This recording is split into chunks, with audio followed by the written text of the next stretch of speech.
मैं हूं रंजना सिंह राठौड़ और आप देख रहे हैं किसी भी खबर का संपूर्ण विश्लेषण करने वाला show lie detector test. South Korea में इस वक्त एक अहम बैठक हो रही है, लेकिन उससे पहले जंग की चिंगारी भी भड़की जा रही है। दुनिया में समंदर के 3 हिस्सा सुलग रहे हैं। मिसाइलों की टेस्टिंग, वॉरशिप की तैनाती, बॉम्बर की उड़ान, मतलब जापान सागर, कोरियाई प्रायद्वीप और साउथ चाइना सी में एक साथ ऐसी तमाम हरकतें हो रही हैं जो इन तीनों इलाकों को एटमी जंग की आग में झोंक सकती है। अगर बात जरा भी बिगड़ी तो फिर 80 साल बाद अब तक का सबसे विध्वंसक महायुद्ध का मोर्चा खुल सकता है।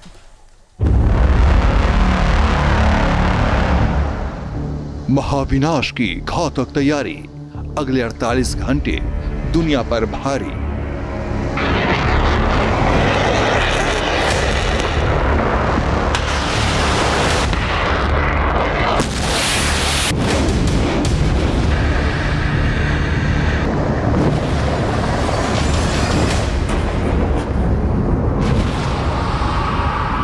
कोरियाई समंदर में वर्ल्ड वॉर की टंकार, बस होने वाला है एटमी प्रहार।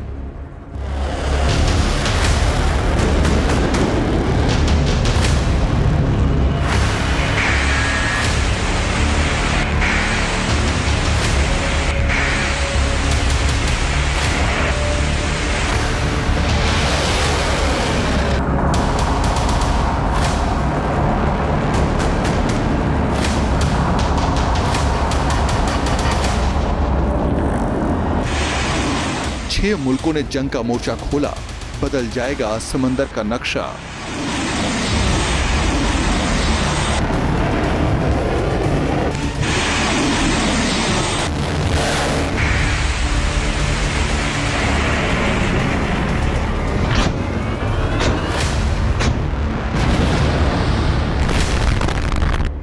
अमेरिका ने हमलावर प्लान बनाया, किम ने धमका दिया।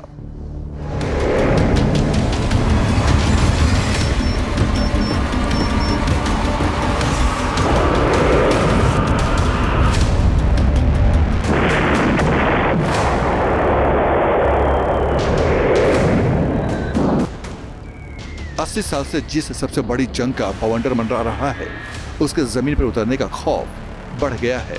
31 अक्टूबर और 1 नवंबर के दरमियान दुनिया के 3 ताकतवर मुल्कों की एक गलती विश्व युद्ध की बुनियाद रख सकती है।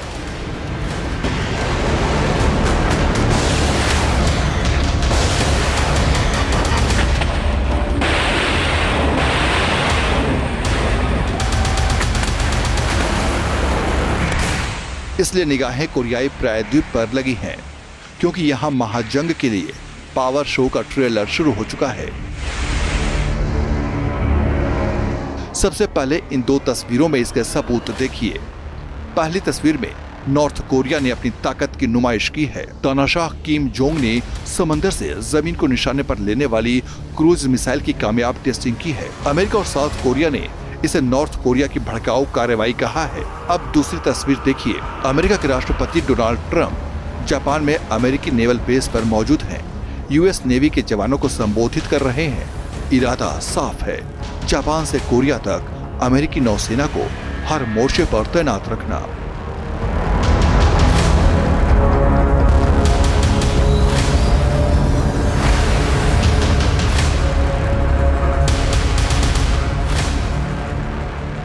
दरअसल किम ने अपनी नई क्रूज मिसाइल का दम उस वक्त दिखाया है जब ट्रंप अपेक की मीटिंग में हिस्सा लेने के लिए साउथ कोरिया में है। यानी एक तरफ ट्रंप का एयरफोर्स 1 साउथ कोरिया के बुसान में उतरा और उधर किम ने अपनी मिसाइल को आसमान में दाग दिया।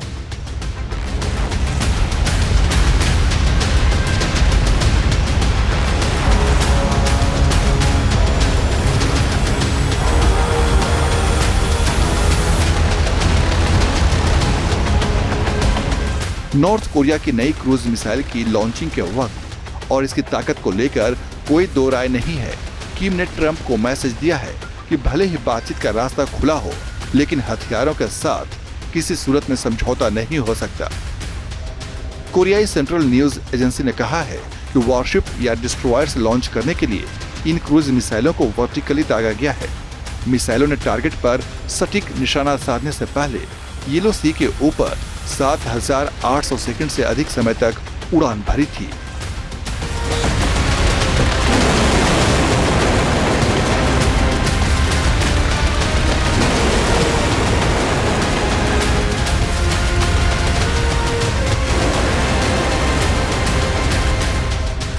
हालांकि नॉर्थ कोरिया ने अभी तक उड़ान की दूरी और मिसाइल से जुड़ी दूसरी जानकारियों का खुलासा नहीं किया है।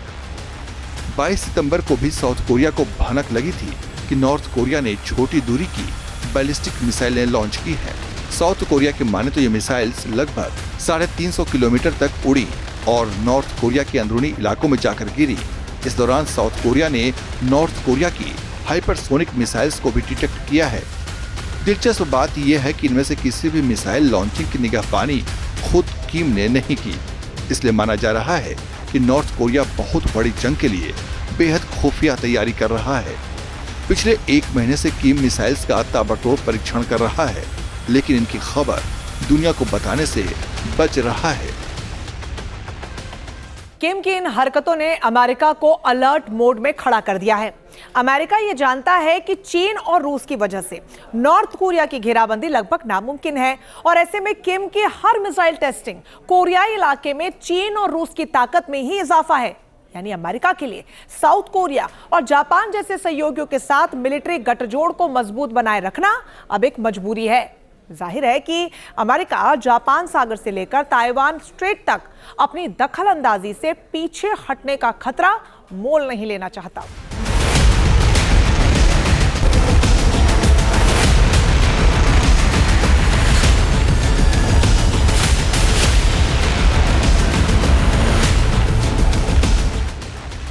यही वजह है कि डोनाल्ड ट्रंप साउथ कोरिया की जमीन पर पांव रखने से पहले अपनी नेवी का जोश हाई करने के लिए जापान में थे। जापान की राजधानी टोक्यो के पास अमेरिकी योकोसुका नेवल बेस के पास ही nuclear powered warship George Washington का ठिकाना है। यहाँ अमेरिका के 6,000 नौसैनिकों की मौजूदगी है। अमेरिका से बाहर दुनिया के इस इलाके में ही अमेरिकी सैन्य शक्ति का सबसे बड़ा जमावड़ा है। ट्रंप जब मरीन 1 के डॉकयार्ड पर पहुंचे तो उन्होंने यही कहा कि जापान अमेरिका का बहुत सम्मान करता है। ट्रंप ने इशारा कर दिया है कि अमेरिका नॉर्थ कोरिया, रूस और चीन की तिकड़ी से भिड़ने के लिए तैयार है। जब भी अमेरिका जापान या साउथ कोरिया के साथ कोई एक्सरसाइज करता है तो नॉर्थ कोरिया तुरंत कहता है कि ये मेरे खिलाफ युद्ध की रिहर्सल है।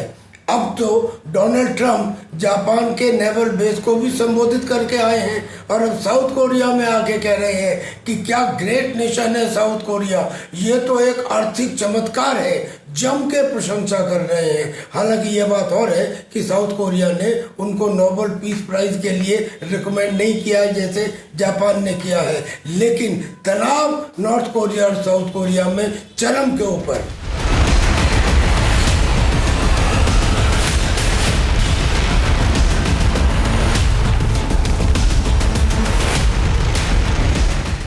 नॉर्थ कोरिया जिस तरह ट्रंप की नजरों के सामने मिसाइल्स की टेस्टिंग कर रहा है, उस तरह चीन ने भी ताइवान के इर्द गिर्द अपने बॉम्बर्स का पावर शो दिखाना शुरू कर दिया है। यहाँ चीन के H-6K बॉम्बर उड़ान भरते नजर आए हैं। चीन की स्टेट मीडिया ने इसे कन्फ्रंटेशन ड्रिल नाम दिया है, यानी जंग के लिए पूरी तैयारी। जाहिर है चीन का भी ये मैसेज ट्रंप के लिए ही है कि वो इस इलाके में हद से ज्यादा बढ़ने की कोशिश न करे।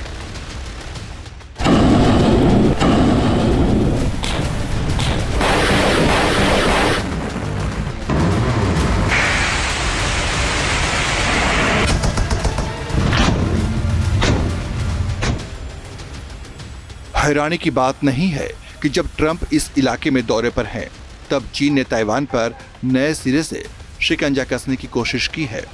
चीन रोजाना ताइवान के आसपास अपने फाइटर जेट उड़ाता है या फिर डिस्ट्रॉयर भेजकर समंदर में ताइवान को धमकाता है। और अब खबर आ रही कि चीन के ईस्टर्न थिएटर कमांड की टीम ने एयर ब्लॉकेड और सटीक हमलों के लिए कॉम्बैट ट्रेनिंग की है। सोशल मीडिया प्लेटफॉर्म वीवो पर चीन के स्टेट टेलीविजन के मिलिट्री चैनल ने बगैर लोकेशन का खुलासा किए बताया है कि कॉम्बैट फॉर्मेशन में चीन के कई J-10 फाइटर जेट्स ने टारगेट एयर स्पेस की तरफ उड़ान भरी है। स्टेट टेलीविजन के मुताबिक इस कन्फ्रंटेशन ड्रिल में H-6K बॉम्बर ने भी ताइवान के करीब समंदर और आसमान के आसपास अभ्यास को अंजाम दिया है। इस फुटेज को PLA ने रिलीज किया है, जिसमें ताइवान के एयर स्पेस के बेहद करीब एरियल बम को गिरते देखा जा सकता है। हालांकि तस्वीर में जमीन का कोई हिस्सा साफ साफ नहीं दिख रहा, लेकिन PLA ने एक बयान में कहा है कि अभ्यास के दौरान हवाई नाकाबंदी और सटीक हमले किए गए। ठोस कार्रवाइयों के साथ देश की संप्रभुता और क्षेत्रीय अखंडता की रक्षा करना और लाखों लोगों की शांति और खुशी की रक्षा करना हमारा मकसद है। एक्सपर्ट कह रहे हैं कि इस वक्त H-6K बॉम्बर की उड़ान ताइवान पर कब्जे की साजिश के लिहाज से बेहद मायने रखती है। H-6K एक रणनीतिक बॉम्बर है जो एटमी हथियारों को भी कैरी कर सकता है। ये बॉम्बर क्रूज और एंटीशिप मिसाइलों से लैस रहता है। चीन के इस बॉम्बर की रेंज 7000 किलोमीटर तक है और ये 1050 किलोमीटर प्रति घंटे की रफ्तार से उड़ान भरता है। सिर्फ नॉर्थ कोरिया और चीन ही नहीं, बल्कि समंदर के इस हिस्से में रूस भी एक स्टेक होल्डर है। रूस की एयरफोर्स के Tu-95MS लंबी दूरी के विमान ने जापान सागर के ऊपर तयशुदा उड़ान भरी है। Tu-95MS की 11 घंटे से अधिक समय तक उड़ान अमेरिका और जापान के सामने खुल्लम खुल्ला ऐलान है। समंदर का नक्शा यहाँ कभी भी बदल सकता है।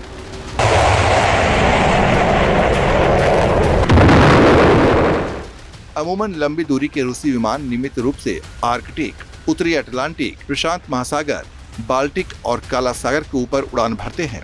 लेकिन तस्वीरें बता रही हैं कि जापान सागर, कोरियाई प्रायद्वीप और साउथ चाइना सी में भी हालात तेजी से बदल रहे हैं और अमेरिका की सैन्य दखलंदाजी पहले से ज्यादा बढ़ती जा रही है।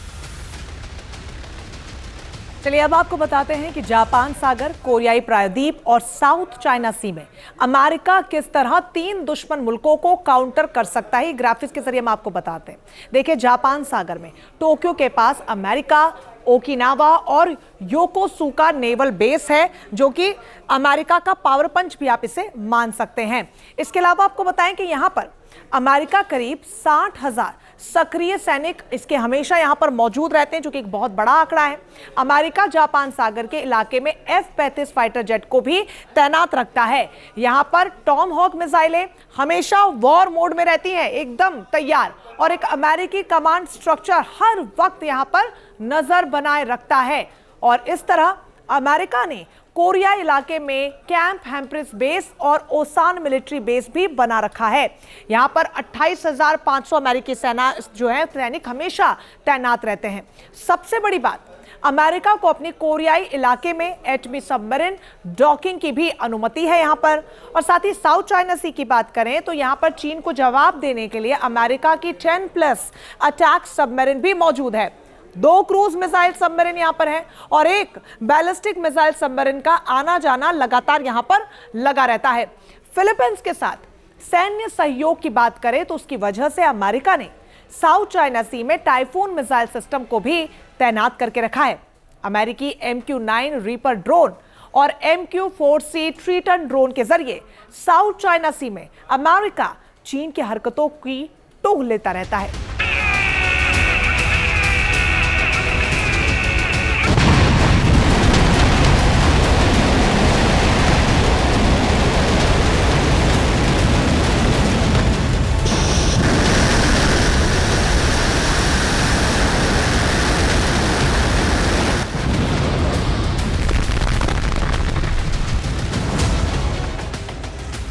दरअसल जापान सागर, कोरियाई प्रायद्वीप और साउथ चाइना सी में रूस, नॉर्थ कोरिया और चीन अमेरिका को इस हद तक ताकतवर होते देखना नहीं चाहते कि वो अपनी मर्जी चला सके।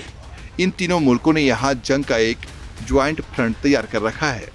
जापान सागर में चीन के 350 से ज्यादा नौसैनिक और 2 कैरियर स्ट्राइक ग्रुप मौजूद हैं, जबकि रूस के बॉम्बर और सबमरीन इस इलाके में लगातार गश्त लगाते रहते हैं। दूसरी ओर नॉर्थ कोरिया की लंबी दूरी की मिसाइल्स टेस्टिंग के दौरान अक्सर जापान सागर के ऊपर से गुजरती है। कोरियाई इलाके के डीमिलिटराइज जोन में नॉर्थ कोरिया के 12 लाख सैनिक मौजूद हैं। नॉर्थ कोरिया पहले से एटमी मुल्क है उसके जखीरे में 50 से ज्यादा न्यूक्लियर वॉरहेड्स हैं। इस इलाके में चीन का नॉर्दर्न थिएटर कमांड एक्टिव है। येलो सी में चीन की नेवी हर वक्त गश्त लगाती रहती है। रूस नॉर्थ कोरिया का मिलिट्री पार्टनर बन चुका है। मिसाइल टेक्नोलॉजी में भी मदद कर रहा है। साउथ चाइना सी में चीन किसी भी वक्त पूरी फौज तैनात कर सकता है। यहाँ चीन के 350 से ज्यादा सैन्य जहाज तैनात हैं। चीन के पास हाइपरसोनिक मिसाइल और 500 से ज्यादा न्यूक्लियर वॉरहेड्स हैं। चीन की नेवी के साथ वॉर ड्रिल और पैसिफिक फ्लीट को सपोर्ट साउथ चाइना सी में रूस की मौजूदगी का सबूत है।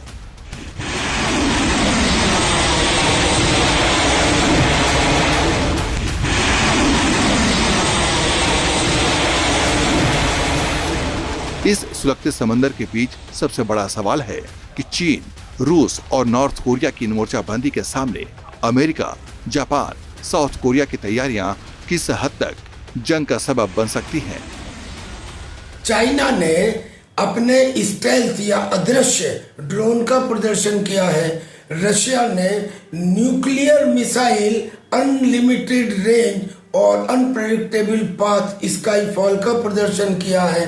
नॉर्थ कोरिया अगला न्यूक्लियर टेस्ट करने को तैयार है और उधर अमेरिका गोल्डन डोम पर काम कर रहा है। साउथ कोरिया ने अपनी मिसाइलों के जखीरे में बढ़ोतरी शुरू कर दी है। जापान में टॉम हॉक मिसाइल तैनात कर दी गई हैं।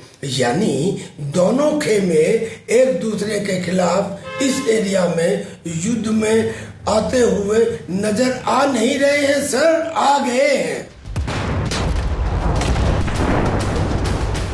आज की तारीख में दुनिया के अंदर जंग के कई फ्रंट खुले हुए हैं, लेकिन समंदर तो दुनिया पर एटमी कहर बरप सकता है।